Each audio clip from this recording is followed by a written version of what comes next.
Welcome everyone to this episode of YourRetroBros TV. I am Gio the Dude, aka Aeon86, and next to me is Mikey's Papa, the good homie Gus. We are your favorite people who don't know a lot about pop culture, but we try to we're playing pretend. we're playing pretend, and this is amazing. We're in our late 30s ish. To those who are listening, late 30s. That's late 30s. Pretty good. That's pretty good. That's pretty good. Late 30s is a good time. You're in your late 30s. Yeah, you're having the ball. Definitely. I never thought I'd be doing this in my late 30s. Let's put it that way. Actually, this was always in my bingo card, I think. Like, if you know me, I love to talk. So, there you go. Sorry, guys. That. Yes. Right? We have some, as always, we have some fun topics today. Yep. What you got on Deckington, young Gio? So, we've talked about Disney a lot. Yes, we did. We love Disney. We do. We grew up on Disney. We have. But there's a point where there were movies and shows and animations where we just like, they're not Disney. But They they're weren't. good. Yes. But they were key to our childhood. Yeah. Yeah. So we're going to go through a list of the top 10 non-Disney animated box office hits. One more time. The top 10 non-Disney animated box office hits. Yes. We covered 80s, 90s, and 2000s. Because that's 30 years. That's a long time ago. That's a long time ago. Okay. At that. So number 10, An American Tale from 1986. Fievel. Fievel. I so thought this was a Disney movie. It very much felt like it was. Like, if someone was to put that on now, like, people are like, what?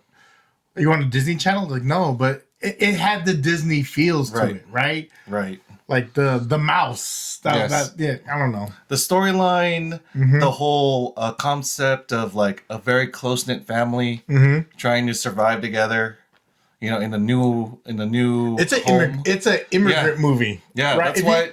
Ooh, this is a good movie. It's an American tale, and it's a tale with an eye because he's a mouse. He's oh my goodness, my 1986. It took 40 years for that. Almost 39 years. Yeah. Boom. That's amazing. Congratulations, Right. American Tale. 1986. Basically, that's kind of like the story of our parents, right? Yeah, you know, yep. coming from the Philippines over to here. Tail with an I, not with an E. Gosh. The things you finally realize. Dude, right? I didn't know. This was so popular. I think they had cups of it, like the glass McDonald's cups, right? Mm-hmm. Ooh, who remembers the promotional McDonald's cup? These movies are this generation of McDonald's cupware or Burger King cupware, right? Yeah. Damn. I don't know the lead voices. Philip Glaser As Fievel. Dom DeLuise as Tiger. He was the big guy with the beard, and he wore like the paperboy hat. Dom DeLuise, right? Right. Yeah. And then we have Christopher Plummer. But I don't know who that is. We don't know who he played, unfortunately. But number 9. Well, we also know that An American Tale made $84 million worldwide. And this is 1986. Yes.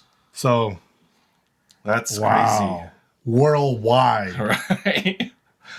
And then, so number 9, we got The Land Before Time from 1988. This was when they really made the dinosaurs cute, right? Like this is not Jurassic Park. This is not Jurassic Park. This is very okay. If I'm comparing this to anything today or that people may know, it's kind of like Arlo. Okay, yeah. Right? Fair, it has Arlo like. It's fair, yeah. Like Arlo is, you can tell, heavily influenced by The Land Before Time. There's a lot of comparisons there. I'm not saying something, but I'm saying so. But 84 million. Gabriel Damon as Littlefoot. That's it. Littlefoot. Right. Sarah. There's Candace Hudson. Yep. Judith Barcy as Ducky. Ducky, that was the cutest name. That was the Brontosaurus. Ducky was the T-Rex. Let us know in the comments. And Petrie, right? That's Right. Petrie. Played by Will Ryan. Yeah. Land Before Time was McDonald's Happy Meal toy era. Like prime Happy Meal toy era, right? These movies. Oh my God. I forgot the name of the song, but the song from this movie was sung so many times. Yeah. So shout out to if you know the song, let us know. Put it in the comments. Yep. Number 8. The Prince of Egypt. I completely forgot about this movie. Yeah. This was from 1998. This is from DreamWorks Studio. Actually, scroll back up. So Land Before Time was Universal. And Sullivan both studios. So let's go back up real quick. And number 10, American Tail was Universal Sullivan Bluth Studios. So Universal was kind of running it real quick for a little bit. And then The Prince of Egypt. This is by DreamWorks. Yes. And this is when they was throwing biblical stuff out. Right. They was using those kind of stories. I don't remember watching this. I do. You do? Do you remember Val Kilmer as Moses? I didn't know who was doing the voices, so to hear that it was Val Kilmer is actually pretty awesome. Now, yes. Right. Now, yes. At the time, I would have been like, Val Kilmer? But yeah. Ramses is who now? Ralph Fiennes? Yeah, I don't know who that is. I'm not sure how to pronounce the last name, so again, sorry if I butcher that. Oh boy. So this is Michelle Pfeiffer. Yeah. I do not know how to pronounce the name. And Sandra Bullock as Miriam. Michelle Pfeiffer is name right here. Sandra Bullock is Miriam. I don't know how to say it. Tizapora. Right. That sounds like it. Tizapora. So shout out to Michelle Pfeiffer, Tizapora, Sandra Bullock as Miriam. Number 7, a 2002 release. Yes, Ice Age. Ray Romano, John Leguizamo, Dennis Leary. This is Ray Romano's a funny guy, and he was extra nasally for this part, and I appreciated it. Yeah, because he played, what was it, the Macedon, right? Yeah. And then you had the Sid as John Leguizamo. I didn't know that was John Leguizamo. I think maybe I forgot. Maybe I forgot. But I don't. And Dennis Leary as Diego. Right, the saber-tooth tiger. And then, and sorry, I don't know if we mentioned it, but Prince of Egypt made $218.6 million worldwide. Wow. Ice Age did $83.3 million worldwide. Dang, and this is 2002. 2002. Yeah. Okay. Next. For number 6, we got a fun one. It's Madagascar. 2005. 2005. How much worldwide did it accumulate? 542 million point one. Dang, this is DreamWorks Studios Animation. Ben Stiller as Alex, Chris Rock as Marty, Dave Schwimmer as Melman, Jada Pinkett Smith as Gloria, and Sacha Baron Cohen as who? King Julian. That's the guy. I like to move it. I like to move it. Every time I hear that song, I think about this movie. Did not know that was Sacha Baron Cohen. Hey, he's a genius. Yes. He's crazy, and he's Sacha Baron Cohen is a lightweight genius, man. A full-on genius. Another DreamWorks movie. I don't know if we mentioned, but Blue Sky was Ice Age. Ice Age, Blue Sky Studio. Kung Fu Panda comes in at number 5, 2008. Yep. 631.7 million worldwide. DreamWorks Studios. Yep, DreamWorks Studios again. DreamWorks. Lead voices, we got Jack Black as Poe, Dustin Hoffman as Shifu, Angelina Jolie as Tigress, Jackie Chan as Monkey, and Ian McShane as Tai Lung. Okay, and honorable mention is Lo Pan from Big Trouble in Little China. He plays the who does he play? He plays the turtle, right? No, the dad. Kung Fu Panda. He plays Kung Fu Panda's dad. Right. What's his name again? Oh, He was like every bad guy. I can't remember his name. Sorry, maybe I put a picture here. But yeah, that is Jack Black's. We'll insert here. Yeah. Like it's like Jack Black's and Dustin Hoffman in a. Like, talk about some big names, dude, in a movie that no one knew was going how it was going to perform, but it was a hit. Yeah. Angelina Jolie as Tigress. I didn't know that. Oh, yeah. No, I recognize her voice right away, actually. So, number 4, we have Ice Age: The Meltdown in 2006. 667.1 million? Yeah. Worldwide. Blue Sky Studios. Lead voices: Ray Romano, John Leguizamo, Dennis Leary, and Queen Latifah as Ellie. Number 3. Shrek the Third, 2007. Damn, Shrek. Yeah. Shrek coming in. 813.4 million worldwide. Nuts! In 2007. Shout out to DreamWorks again. DreamWorks again. This is an all-star cast right here. We got Mike Myers, Eddie Murphy, Cameron Diaz, Antonio Banderas, and even Justin Timberlake. I think this is when Justin and Cameron were dating. Was it? I think so. Fact check me on that. Nerds, let me know, nerds. Number 2. Ice Age: Dawn of the Dinosaurs, 2009. 886.7 million worldwide. Blue Sky Studios, lead voices, everyone's renamed, and then Simon Pegg plays Buck. Right. Yep. And then number 1 is Shrek 2 from 2004. Crazy. 928.8 million worldwide. Damn. DreamWorks Animation again. Lead voices: Mike Myers, everyone meaning Eddie Murphy, Cameron Diaz, Antonio Banderas, Jennifer Saunders as the fairy godmother. Right. Wow.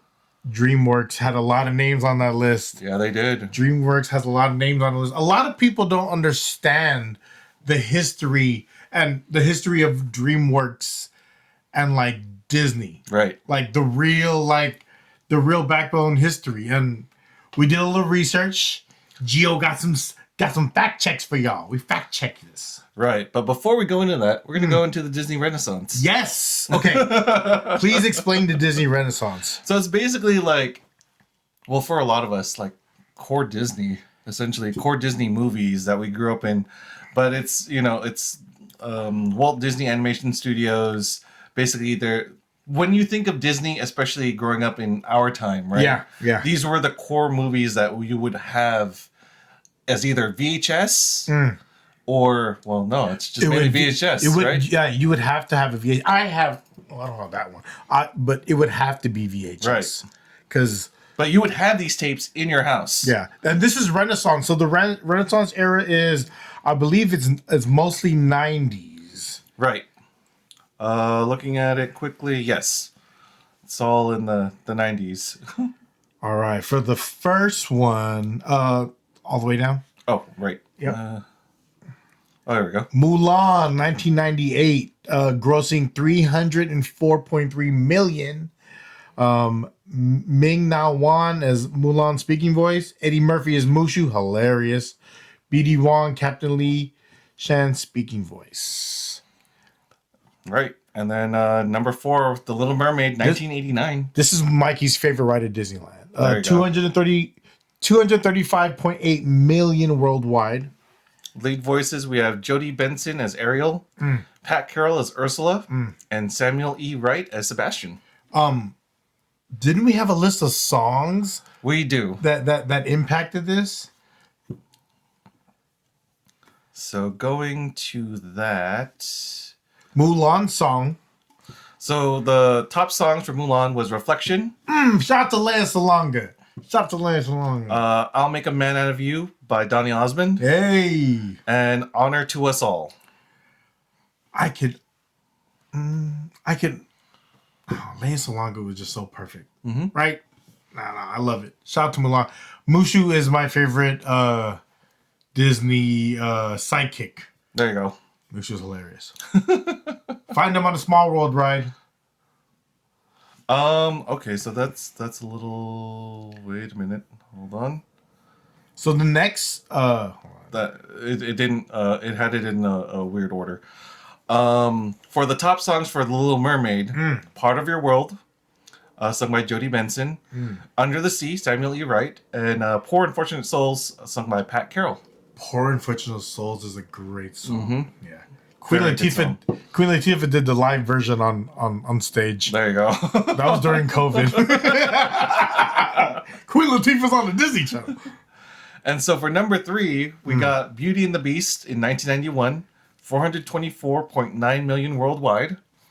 Lead voices, we got Paige O'Hara as Belle, Robin Benson as the Beast, Richard White as Gaston, and Angela Lansbury as Mrs. Potts. Angela Lansbury was from this TV show Murder, She Wrote. Oh, okay. She was a detective and she used her typewriter. She would just type stuff out. And when she was done, she would grab the paper and just throw it. Murder, She Wrote. That's why I knew who Angela Lansbury is. That's a classic song, though. Beauty and the Beast, definitely. Be Our Guest, Jerry Orbach, Belle and Gaston. Shout out. That's crazy. Number 2, Aladdin, 1992. 504.1 million. Yes. 504.1 million. Steve Wagner, I hope I said that right, is Aladdin. Robin Williams, the genie. R.I.P. Robin Williams. Yes. Sorry, no, I'm changing my mind. Robin Williams is my favorite. Well, is he a lead? Is he a co-lead? It's Aladdin, so it's Aladdin's movie, right? But the genie was... It's probably a supporting role. Would be. So it's not Mushu then. It's Robin Williams. Linda Larkin as Jasmine. Jonathan Freeman as Jafar. A Whole New World. Right. Again, by the homegirl. Shout out to Ate. Leia Salonga and Brad King. I love you, Leia. I love you, Leia. Friend Like Me by Robin Williams. It's a great song. And Prince Ali by Robin Williams. Great song. Right. I didn't know Robin Williams could sing. Neither did I until this movie. Yeah. He is quintessential 80s and 90s comedy and culture. Yeah. Robin Williams is a forever gem in my book. He is. I met him. I met him. I used to work at a country club, and he was a member. And his kids will play basketball, and then he one time came, and I was like, "Hey, Robin Williams." I was like, "Oh shit, how you doing, Mr. Williams?" Like, so you must have run into Zelda then, his daughter.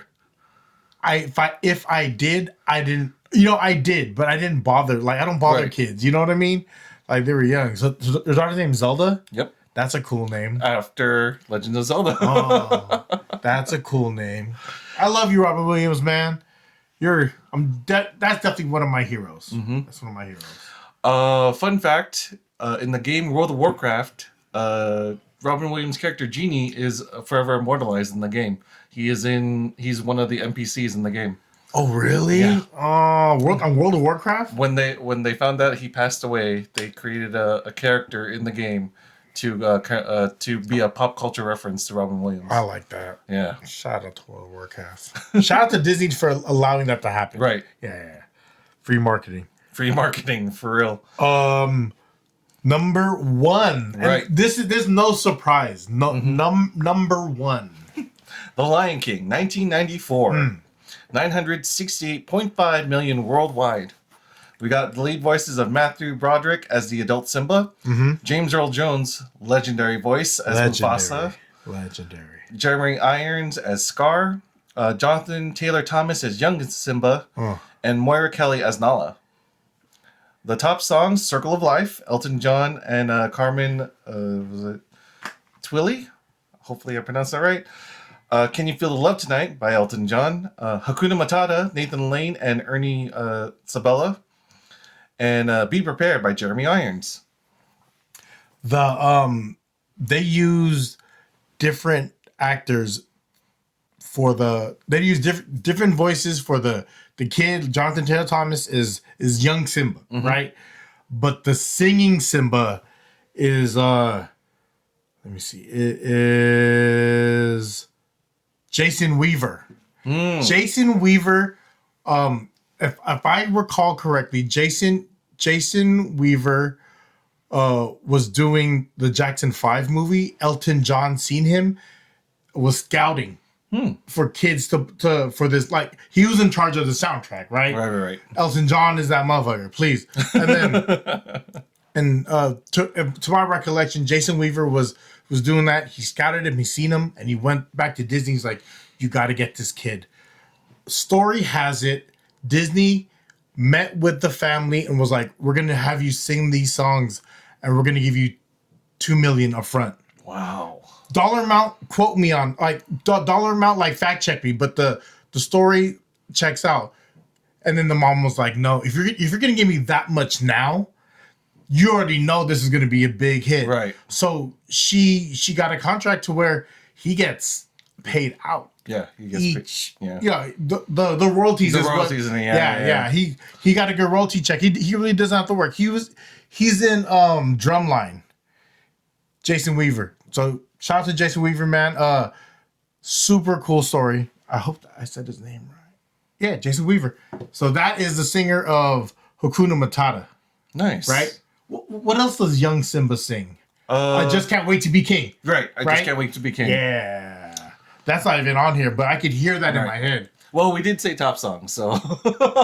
We did. But yeah.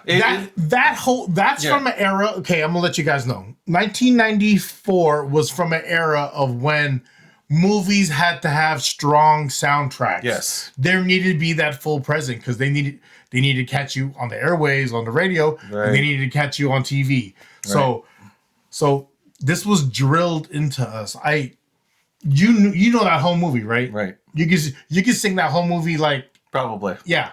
And they would, and it was fucking annoying. But that's why we're here. Because I remember doing this with him. Like, hey yo, you're not allowed to bring movies to the family party because everyone here is singing. They were karaokeing for their age. Pretty much, right? Right.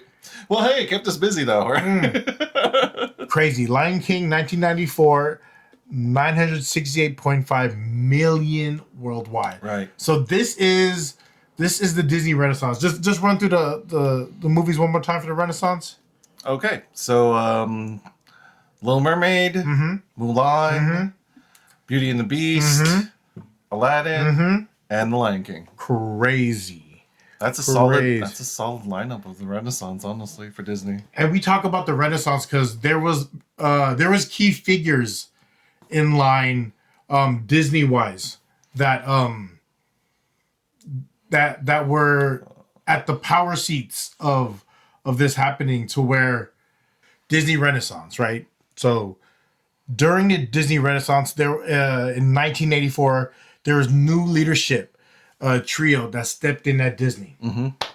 We have Michael Eisner as the CEO, Frank Wells as the president, and Jeffrey Katzenberg, head of film and animation. Craziness. This was a wild time because that's when everything really started to pick up. Right. Early 80s, Disney Animation was struggling. The magic that once refined studio during the era of Walt Disney was faded. Together, Michael Eisner, Frank Wells, Jeffrey Katzenberg, together they revived Disney Animation. This era became known as the Disney Renaissance. I said we just broke that down. So remember those three people: Michael Eisner, Frank Wells, and Jeffrey Katzenberg. Fast forward. So now we're gonna go 1994. Yep. We have the breakup essentially of what was the Disney Renaissance here. Crazy. So in 1994, tragedy struck. Frank Wells died in a helicopter crash. Jeffrey Katzenberg expected to be promoted to Disney president, but Michael Eisner said no. Crazy. So tensions kind of escalated. Katzenberg decided to leave Disney, and he sued the company over unpaid bonuses tied to the Renaissance area profits. Estimated about $280 million. Damn, that's what he sued for. Well, no. That's what they paid him. Oh, that was the payout? Yeah, that was his settlement. So imagine what his number was. Honestly, I wouldn't I wouldn't be surprised if it was over 500,000 or yeah, even closer or to bill. $1 billion. Yeah. Right? Damn. So it's not quite a nice exit for Katzenberg there. Mm-hmm. And so it kind of, there was some hard feelings. Yeah. To say the least. So Katzenberg in 1994 teamed up with Steven Spielberg and David Geffen. Mm-hmm. And together they formed DreamWorks SKG. I didn't know that SKG was ever at the end. Katzenberg, Spielberg, and Geffen. Right. And their mission was basically to compete with Disney, but not to copy it. That's one of their key points. They wanted to compete with Disney, but not copy it. So they went in the opposite direction. They added more sarcasm, more pop culture, celebrity-driven casting, fairy tales flipped upside down. So then in 2001, DreamWorks released Shrek. I'm going to pause you right there. So 2001, they produced Shrek. But in 1994 is when all this happens. Right. What movie came out in 1995 that was a big global presence for like Disney? You got me. Toy Story. There you go. Pop culture, right? Mm-hmm. Like they use pop culture as items. Mr. Potato Head's pop culture. Yes. Barbie. Etch a sketch. Right? Barbie, pop culture. As you go into like number 2, I was talking about Super Nintendo. So I think with the formation of DreamWorks, Disney wanted to stay 1 foot ahead. This is just my thought, and purchased worked with Pixar before they planned to purchase it. Right. For the technology, right? Okay, cool. Back to DreamWorks. I just have to add that. So yeah, we get Shrek and the Shrek series. I love Shrek. It won the first ever Academy Award for Best Animated Feature at the 74th Academy Awards in 2002. One more time. It won the first ever Academy Award for Best Feature or Best Animated Feature at the 74th Academy Awards in 2002. That is insane. Right.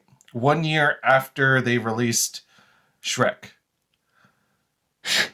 And just, shy of 10 years of when, 8 years after they decided to form DreamWorks. That's crazy. That is crazy. That's crazy. That's a major flex right there. That's a solid accomplishment, honestly. And it's the first ever Academy Award for Best Animated Feature. Right. Dang. So that was their shining moment for sure. Oh, they won up Disney. Right? Yeah. So animation changed. Right. Animation changed. And you can see that with a lot of DreamWorks movies now, like the animation is, you could see that they were pushing for animation. Yes. They were definitely like, they definitely accomplished not copying Disney and provided high quality animation for everyone. They created their own IP. Yeah. That's the name of the game, right? And then just make it poppin'. But DreamWorks was kind of all over the place for a little bit, though. They had a bunch of different stuff. They were trying to figure it out. Yeah. It was definitely a transition to where you started seeing different, like you said, the sarcasm. Mm-hmm. There was more of that, and they tested the boundaries because Disney kind of had to play safe. Right. Like all those movies, Lion King, Mulan, Beauty and the Beast, Little Mermaid. Yeah. That they're all kind of sing-songy. Right. And then it's the whole like family wholesomeness. Yeah. They still had to stick with Walt Disney's ideals of this is a family-made brand, right? Trauma brings love. Like there's trauma there, right? Yeah. Or trauma brings greatness. You have to go through a little trauma, kids. It brings greatness. So since we did talk about DreamWorks, let's talk about their top highest grossing animation films. Dude, number 10, The Croods 2013. Nicolas Cage, a.k.a. Spider Noir, is Grug. Emma Stone is Eep. Ryan Reynolds as Guy, Catherine Keener as Uga. Uga Uga. Uga. That's the mom. R.I.P. Right? Mm-hmm. But yes, Emma Stone. I didn't know that was her. It kind of looks like her though. And then the fact that Ryan Reynolds was the guy with the fur boots, right? That's who he was. That's amazing. 2013. It 2013 it was a different time, and she was chasing dude down. She was hot to trot. She's what my grandma will call a floozy. Just kidding, Emma Stone. Just kidding. So number 9, we got Madagascar, which we've already gone through the lead voice actors, but yeah, that's DreamWorks. That's crazy. Kung Fu Panda 2008. 631.7 million. We talked about this. Kung Fu Panda 2, number 7. 2011. Wow. So we got the same cast, except for we do have an additional. Lord Shen was played by Gary Oldman. Yeah, I don't know who that is. Gary Oldman. Just kidding. Madagascar, Escape to Africa 2008, 603.9 million worldwide. We mentioned all these people already. How to Train Your Dragon 2, yes. 2014. This How to Train Your Dragon is such a slept on movie. It's a very solid movie. It's a good movie. Toothless is an amazing character. Yeah. I loved everything about it. I loved it's a great movie. It's a great definitely. It turn your heart turns. So yeah, shout out to How to Train Your Dragon 2 in 2014, and that got 621.5 million. Actors are Jay Baruchel as Hiccup. Hiccup's a cool name. Kate Blanchett as Valka. Gerard Butler as Stoic. Gerard Butler. And America Ferrera as Astrid. Solid How to Train Your Dragon. I love it. Number 4, Shrek Forever After 2010, 752.6 million worldwide. And we know the cast. I know what it is. Shrek 3, right, 2007. Shrek Yep. 813.4 million worldwide. Y'all know the actors. We know the actors. Nothing new here, guys. Ice Age, Dawn of the Dinosaurs, 2009. We've already talked about that, I believe. We did. Ice Age Films was produced by Blue Sky Studios, not DreamWorks Animation. Oh, okay. They're often confused with similar era style. So they will not include Ice Age 2 here. So correction. Yeah. Madagascar 3. Right. Europe's Most Wanted, 2012, 746.9 million worldwide. We know the voice actors. Y'all know it. Shrek 2 as number 1. We talked about that. Yep. Shrek 2, damn. 28 million worldwide lead voices. Mike Myers, Eddie Murphy, Cameron Diaz, Hannah Bernier, and Jennifer Saunders. So, shout out to Shrek 2. That's a solid lineup that DreamWorks had, honestly. That is, that's intense to think about how, like, that dude, I felt that dude earned, and that dude proved to Disney that he earned, I know what I'm doing. Right. I know what I'm doing. Like, he had to figure it out. I look at the comparisons. It's like, I think Ants, ANTZ was on DreamWorks, but at the same time, I think right around the same time, Bugs Life came out. You're right. So there was like heavy comparison of like, I was confused. I thought Bugs Life was Ants. And the fact that it's spelled Ants with a Z means they're urban, I guess. I don't know what that means. But a lot of heavy comparisons as far as like what they were trying to throw out there. I guess you can kind of say DreamWorks, the story behind DreamWorks and Disney Animation is very similar to Nintendo and PlayStation. That's a great point. And for those that don't remember, could you please recap us on what happened? So there was supposed to be a partnership between Sony and Nintendo. They were supposed to work together to create a new console that was disc driven because of Sony's disc technology that they had. Nintendo decided to pull out from the partnership and have Philips be who they work with instead. Yeah. And with Sony developing so much of the technology already, they just decided, well, hey, we've already invested. We've already got the prototype and everything. So this happened during like a big conference too, right? Right. I believe it was when E3. When Sony found out, it was during the conference, right? Because Disney unveiled that they're working with Philips. Nintendo. Sorry, Nintendo. Thank you. Nintendo unveiled that they're working with Philips. Right. And I haven't seen one Philips product in a long time. Right. Sorry, I'm not saying nothing. I just don't remember seeing it out. Like, it's not a brand you buy. No. Sony's forever going to be there, right? Yeah. Sorry, dog. Sony's still in the game. Yeah. Yeah.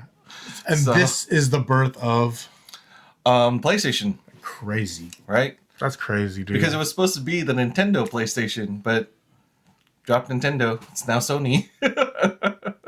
That's crazy how stuff like that happens. Right. Like, we will always move forward. Like, I'm not trying to beat a dead horse, but me and this guy work really hard. And if you're hearing this to this part, 37 minutes in, whatever, know that you are highly appreciated. Yes.